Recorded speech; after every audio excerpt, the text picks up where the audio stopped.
Hello everyone and welcome to this video. Thank you for joining us today.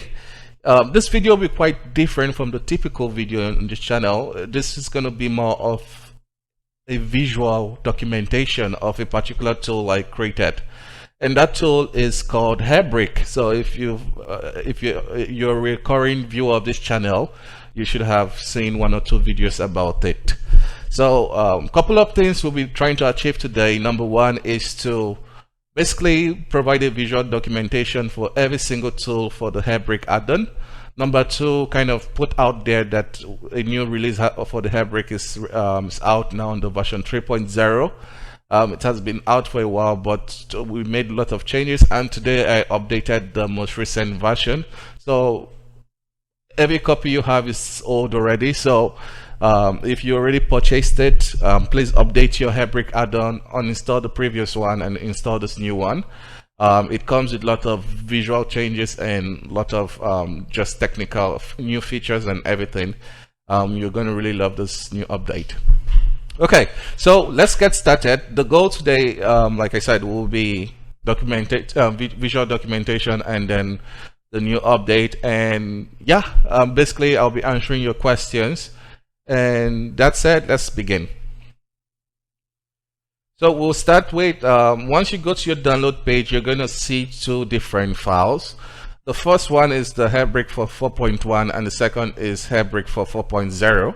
So if you use the newer version of Blender 4.1 and above, you're going to be using most of the visual changes you'll be seeing today.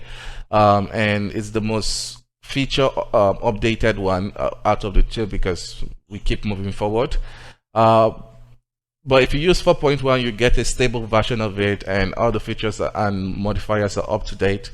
It's just the visual changes and like the hair simulation didn't transfer since we kind of set everything up with 4.1.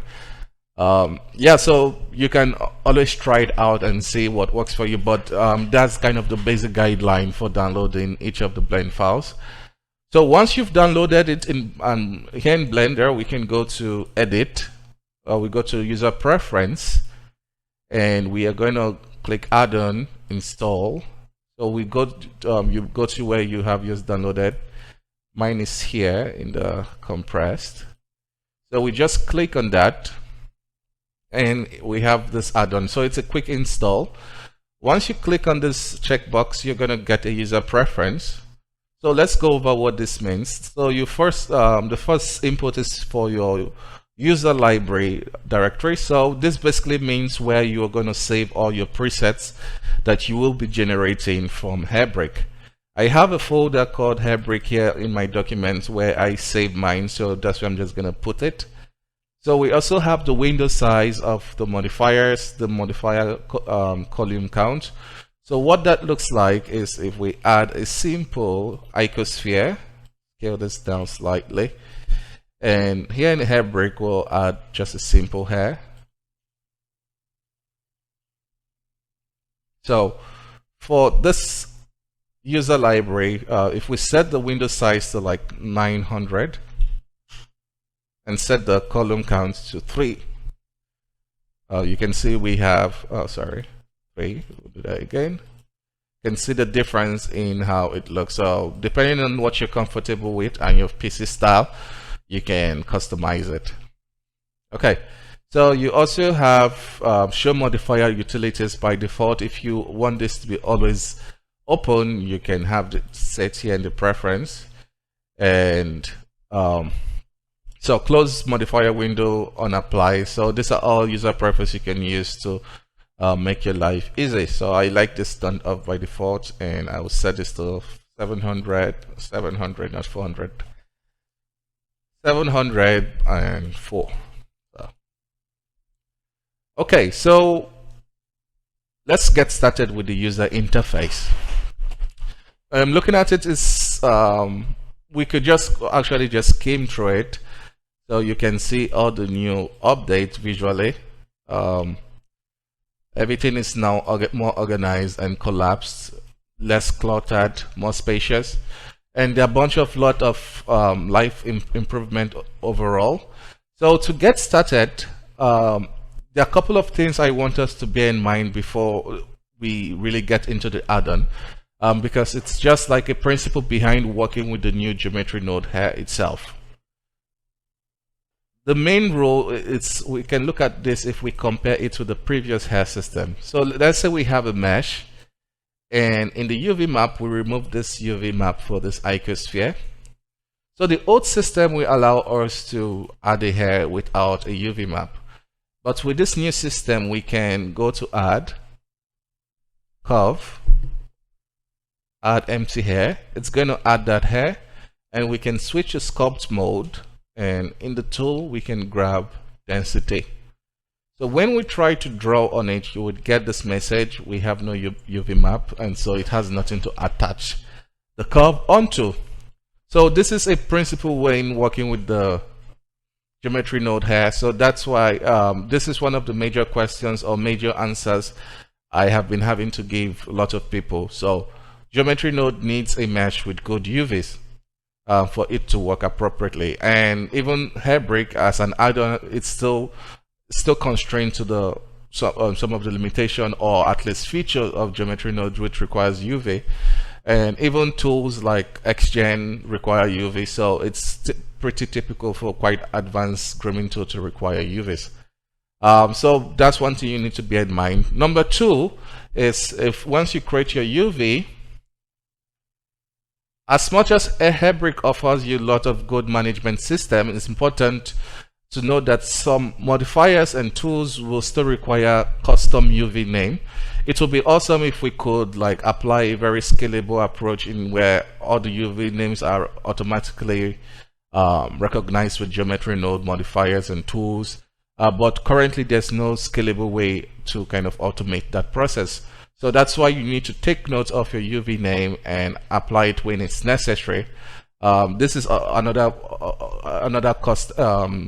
recurring questions which I have to answer.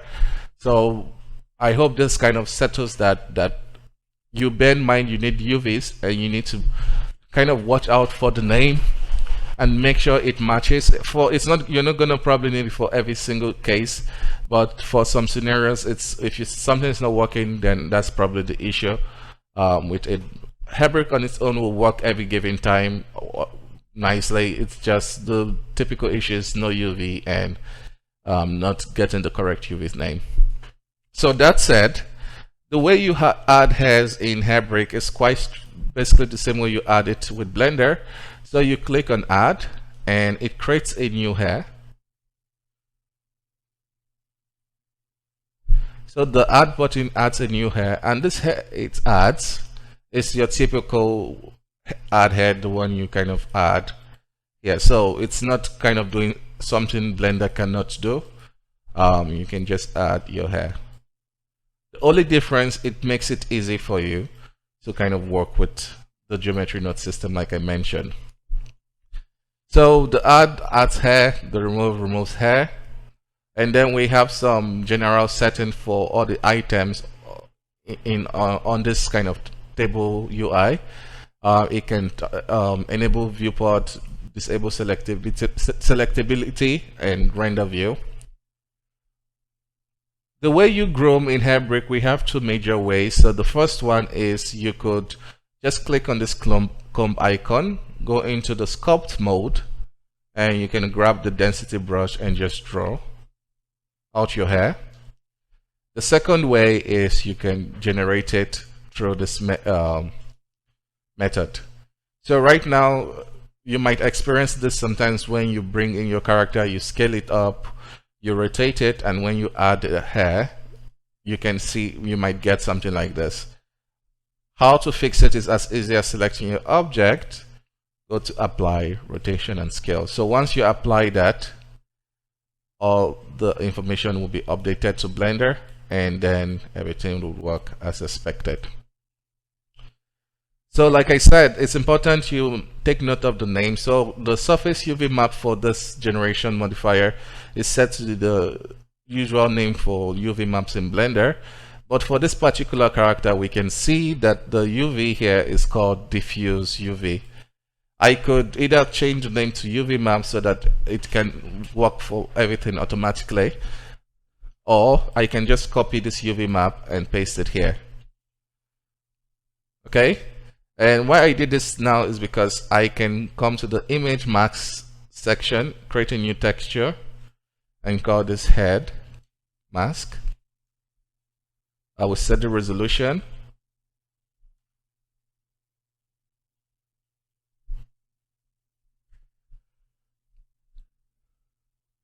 And hit create new image. Now we can click on this brush icon to go into the texture mode. So you select your draw brush, set the strength to 1, and I'm going to set this color to black. Turn on X symmetry, and we can paint out where we want the hair to be. So this is the second way of generating hair with HAIRBRICK. So once you're done painting, to quickly save your texture, you can click here, save all texture, and it will save it inside Blender. So if I make a change here, I can click on save all texture, and it saves it within the Blender file. Okay, so now you can basically choose the radius and the hair length. By default, when you apply new hair, we make some changes, like we change your hair curves to strips from strands. So by default, Blender shows you in strand, but we change it to strip so that you can start seeing how it would look finally. We also increase this count because most people don't forget to increase this amount, so we do that for you by default. If you want to adjust the radius of the hair, you can come here, radius, and we'll adjust that radius to 0.01 or 0.08. And then the shape, you can use this to control the shape of the hair. By default is set to 0.5. And the tip scale, the root scale, so all the settings you need for the radius is right here. So let's apply this, because if we don't apply this, we can sculpt on the generated hair. So we'll just add as much density as possible. So let's go like 30 and apply. So once you apply this, you can go into sculpt mode and start grooming.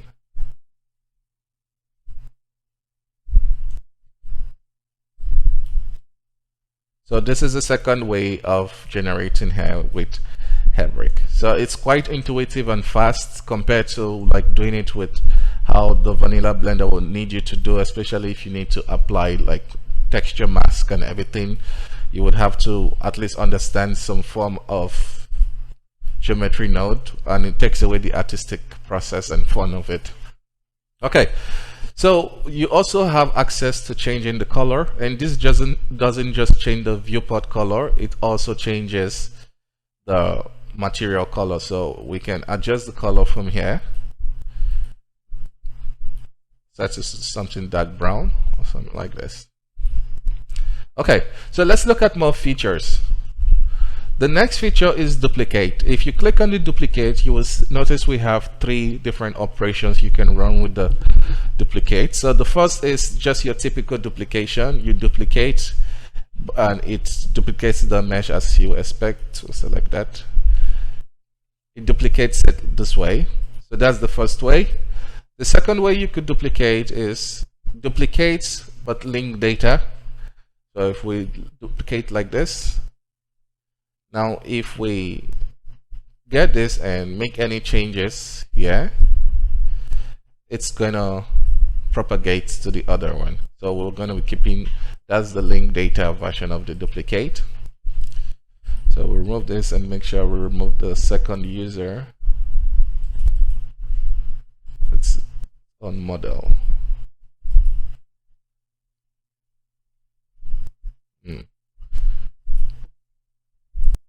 And the final duplication is it will duplicate and you can keep or remove all the modifiers, or even duplicate and without keeping the hair. Okay, so that's the duplicate.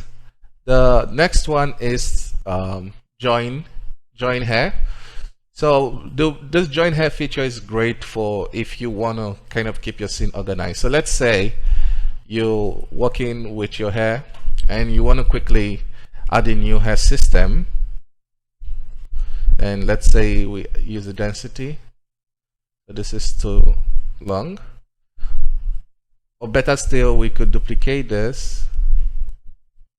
So we could duplicate this. So we want all the settings from this hair, so we can call this one. So we want all the settings from one, but we don't want any hair, so we can quickly duplicate, uncheck everything and click on OK. So now we can, let's do reduce the strength to 0.01 and turn on X symmetry. And we can just draw on this slightly. So you can notice we copied both the radius of the previous hair. So this can allow us to quickly create lots of hair, so we can duplicate this again.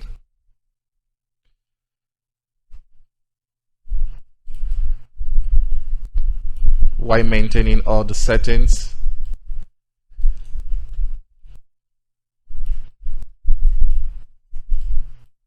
Okay. So what we can do now is we can decide to want to join all the three hairs. Let's say you're kind of sculpting separately to finally combine them, or you can just basically select the three hairstyles and click on this join curves and hit OK. And then it's done. As you can see, they are all inside one curve. So that's that feature. So we'll undo that and let's just delete this. So one hidden feature which most of you guys might miss is this feature called pinning. So if I select this icosphere, you can see its name is here. If I select this model, we can see his name is here.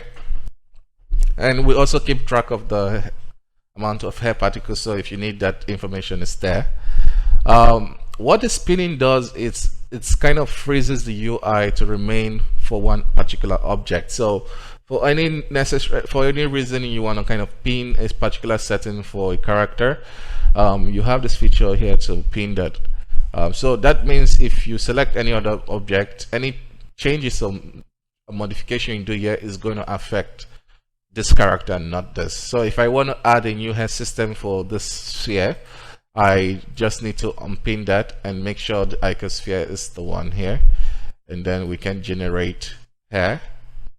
So we'll apply the rotation and scale and play with the length. It's quite long. And there you go. So switch arrow. So that's that pinning feature. It's quite important. The next feature on this list is this chain feature. Is called add existing curve. If you use previous versions of HAIRBRICK, you would know that we had a feature, we automatically took in any curve, any hair curve in your scene. So if you had a previous hair curve from a previous file, HAIRBRICK will automatically recognize that file, that hair curve, and then add it to the UI. So that was quite a bad idea at that moment, because it caused a lot of technical issues and could easily mess up your scene, because maybe certain things are not set up optimal for HAIRBRICK, or HAIRBRICK tried to handle it a certain way and everything just kind of is messed up. So we needed to give the user that ability to choose what they add and what they don't want to add. So that's where this tool comes in, the add existing. So let's say you add, it's the default way, so you add an empty hair. So you can notice that empty hair is not added to HAIRBRICK. And in sculpt mode, I'm gonna grab the density brush, give this some height. So I'm gonna draw some chest hair, and we can call this blend vanilla hair. Anyway, vanilla. So we want to add this to HAIRBRICK now. The way you do that is just make sure you have this at least pinned or something, so that you have this UI, especially if you have multiple objects. So that will be one way to retain this UI no matter what. and then we can select this, the vanilla hair, and click on this chain icon. So it will tell you add existing curve. If you have previous modifier that you want to remove, you can remove all modifiers. If you want to keep your modifiers, you can tell it keep unique modifiers, and you click on OK, and there you go. It sets it up, gives it material, and it's right here, and you can control it like you would do any HAIRBRICK hair. You can go ahead and add your displacement or any cool modifiers you'd like to add. So that's that feature. The next features we'll be looking at is the children hair, basically children hair. This basically allows you to add either the simple duplicate or interpolated duplication. So the simple duplicate is like you used to it. You basically, it duplicates individual existing strand, and then you can use that to create children. So part of the new visual changes is a more cleaned up UI where you only see what you need. Those important features will be exposed. For other stuff you would need as like backup to improve things some more, you kind of have them hidden, and you can always open or collapse them. For the hair shapes, you have the even distribution here, and you have all the settings. So for the interpolated children, it also has that same cleanup. So if you use previous version, you can notice the visual change. You just have only the visible thing that you need. In particular, all the other settings are there, but they are kind of organized now. The image mask, we can use the head mask we used previously. You would notice this is not, we don't see any head mask. So like I said, the UV name is important. So if we use the right UV, we can see it right there. And now we can add more children. Yeah. So that's how you can work with it. So that's the children, and that's going to bring us to collision. As you can see, we have some penetration here. We can add a simple collision. It automatically recognizes the object, and the collision just works. So you can offset stuff and control the factor. To make any texture changes, like for the children, you can just click on this brush icon and it takes you right into sculpt mode. And I'm gonna select and clean this up. Getting hair in the wrong place. Then we can save this and go back. So that's how quick and convenient this tool is. Okay. So for the hair collision, you can use multiple collision at once. So I will add a new collision, and I'll use this cube, make it a bound object, and set this hair collision to the cube.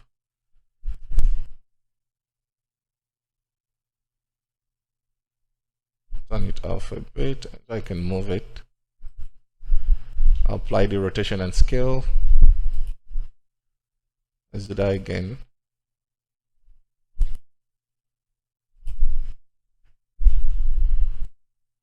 That's weird. Okay, well, I mean, you can see it interacting. I don't know what's. Wait, let's try something else. A good, better job, Mr. Icosphere. Okay. Turn it to bound. So you can see it's displacing it as a collision. Yeah, so that's how the collision works. You can use multiple, you can use single. We can just go ahead and fix that.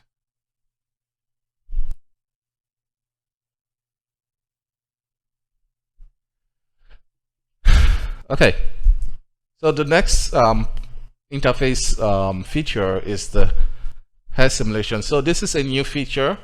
I released the video maybe last week talking about it. Like I said, if you downloaded this add-on yesterday, you need to update it today because the new features are quite it's more stable, more cleaner, more sharper. It just feels more solid, and I love it even more like after the work today. So we can add physics now, and if you use the previous version with the hair physics, you would notice that previously if you add the hair physics, everything just falls down and it doesn't feel realistic. It feels more like cloth. But now you can see it only moves when it necessarily has to move. That lagging you're seeing is because we're using very low quality. So if you increase the quality, basically giving it more sub-step, it will behave much better.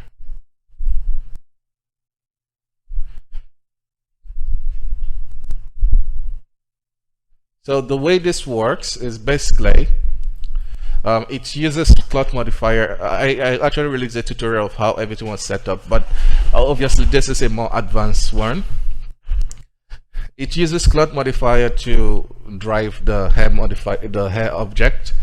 But if we go into weight paint, a couple of things are happening. So after we generate like the endpoint, we just don't leave this as white. So if you look at this, this is the default, what you're supposed to get.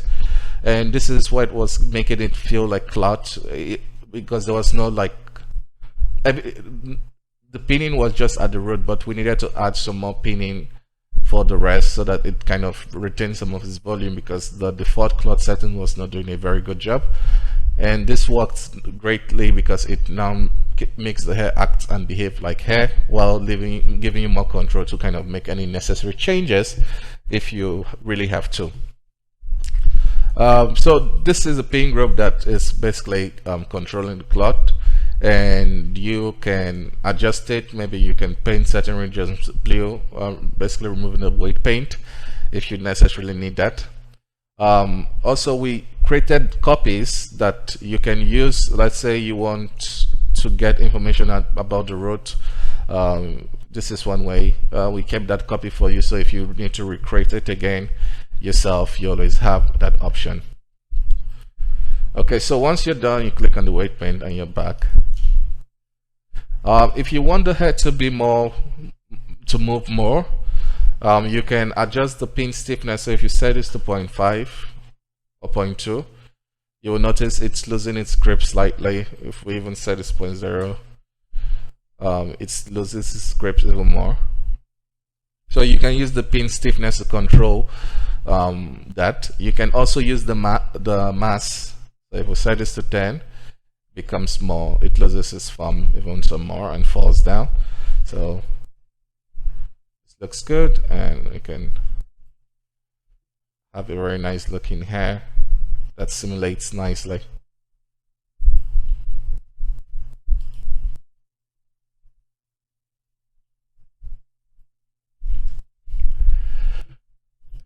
Okay, yeah, so you can use collision with this too.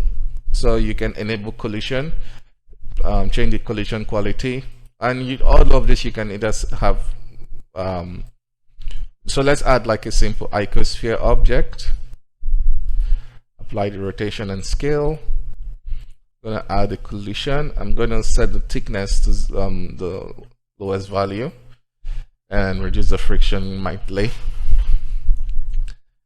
And if we play, I think I duplicated, so I'll set this to bounce so we can see through it. So if we play our animation,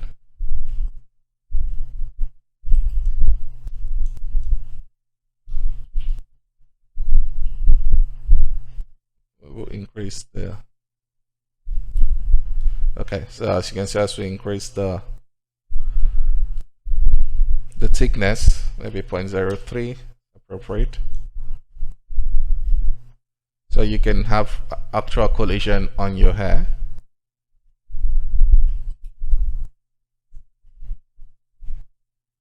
If you want to get fast playback, you reduce the quality to like 1. It improves the playback, but it reduces the quality. But overall, you still get a very decent result. Even with quality at 1, it's just, it might behave more weirdly.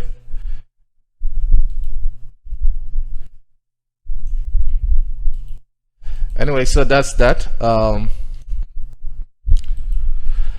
This is another important feature, which is called binding.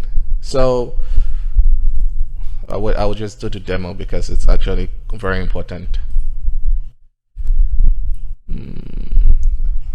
Let's see if I'll open a nice a character. Okay, so this is a character which I just finished for one of my portfolio piece. And if we add cloth simulation if we add hair simulation for this, so this count is quite important. It basically is the detail amount. So higher value will give you more close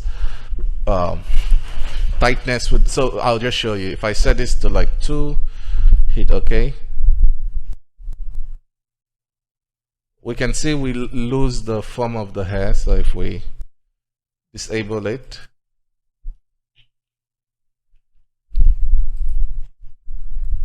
so disable all the I disable all the modifiers just for this. Let's say remove. So you can see we lost the shapes. But if we set this to like 9 or 10, it retains the form. So you should just take note of that.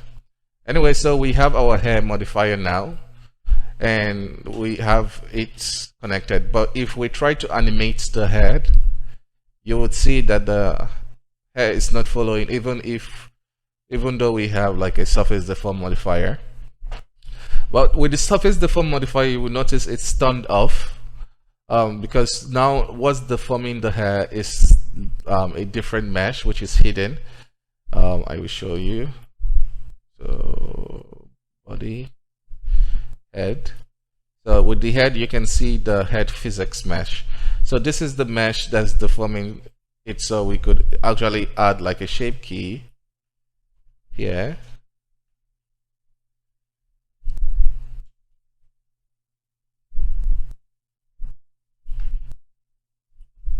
And the hair's gonna follow it, right? You better follow, bro. Okay, so you kind of say we can deform the hair actually with that shape, but it can work as shape key. Just made a mistake. Okay, so how would you make it follow the rig? The way you make it follow the rig is binding it through our own method.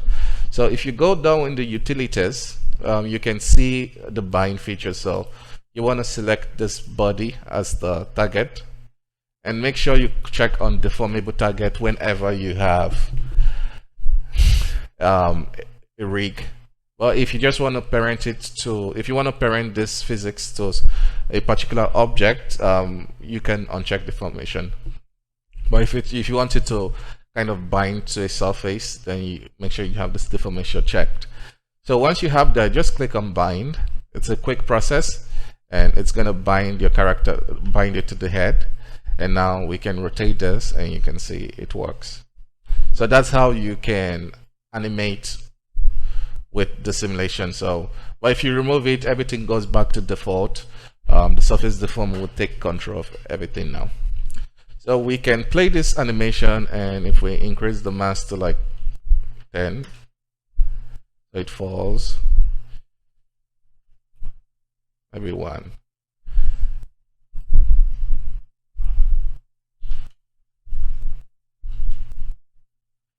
Give me a second.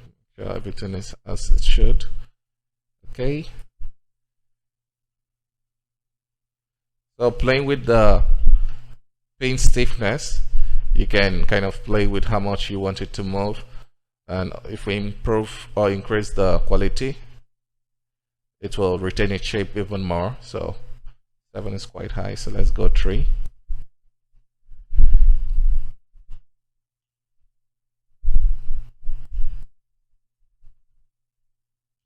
And you can always toggle the physics down if you want to kind of create a quick animation.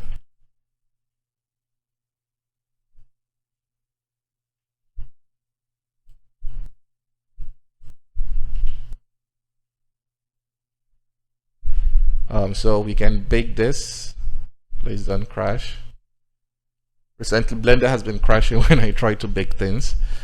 So we can bake it at level 4 or level 5 and bake our dynamics. Oh, sorry, I forgot to enable the physics.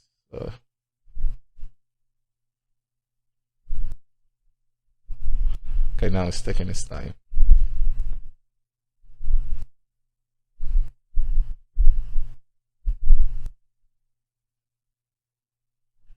So we can stop it here.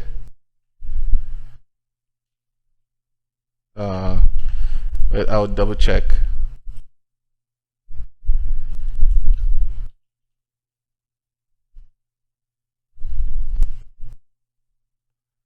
Okay, so I changed the quality, I increased the mass, and there you go.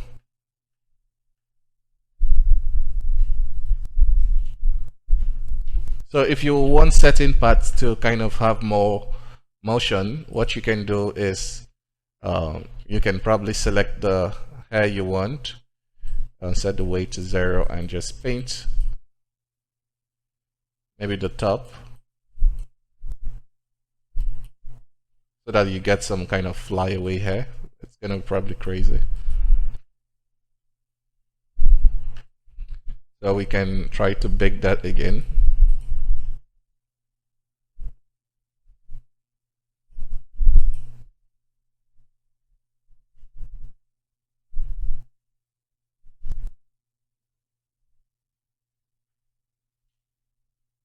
So as you can see, I'm kind of loosening up some.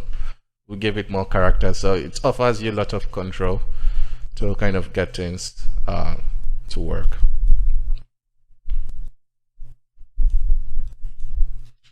And you can add back your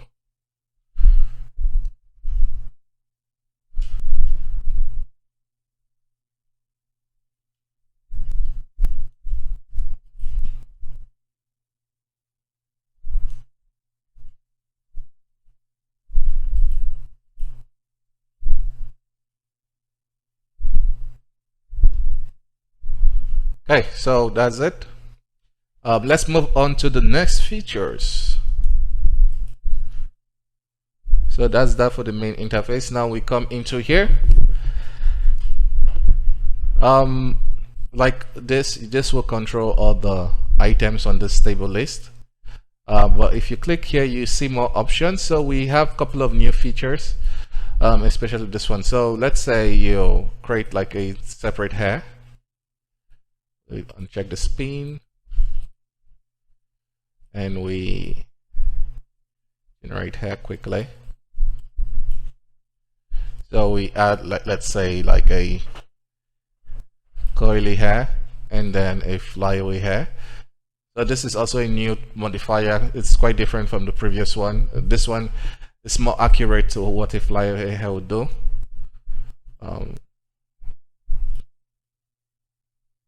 Okay, so let's say you like how it looks here and you want to apply this onto this. Previously there was no way, but now you can come here, copy, come here and paste. So as you can see quickly, you're able to create a very nice workflow that will save you time. Also, don't forget to make this a unique modifier, so we can increase maybe 0.6. Let's see, lots of flyaway hair.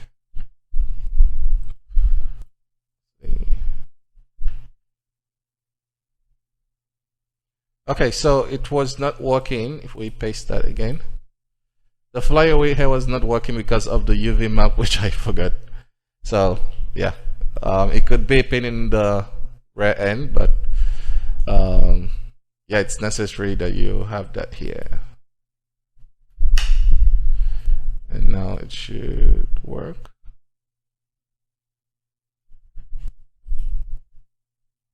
This unique. Come on, man. Let's add in your just to make sure we don't have an. Okay. Yeah, so you make the UV name stuff. Yeah, so you can copy and paste, you can apply all, you can choose to apply with the children, sometimes it will require that. You can remove all the modifiers, so remove all modifiers, and then you can save your own presets. Currently, if you use any of this preset, you might get error. That's because if we look at the HAIRBRICK modifiers, most names were changed, some were organized, some were moved to a different column. So since the name were different when this was created, so you might get some error. That can be fixed, and I would look into fixing all of this. But for now, maybe you will not get this, but I will try to fix this as soon as possible and update the preset. Well, yeah, you can add your own presets, which is quite easy. Just once you have like a hair system here, let's say coily hair or multiple, you can just click on plus, you create a new preset, and it saves it out in the directory which you added in the preference earlier. Yeah, so you can also load it in, and what else? Yeah, you can make this visible and not. I'm kind of getting tired now, it's pretty late.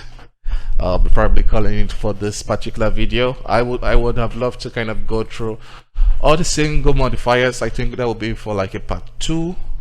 But yeah, next we'll be looking at every single modifiers here and talking about them. But overall, you can notice all the nice changes here. Everything, like for example, this notoriously complex shader, complex modifiers like the hair card, it's now very simple, and everything is being organized into different sections. So this treatment has been given to everything basically. Even something like the stylized hair.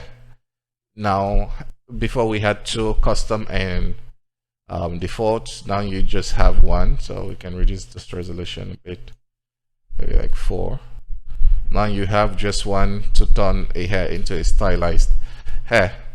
So it becomes quite it's cleaner, everything works much better, and it will be a very nice update for you guys.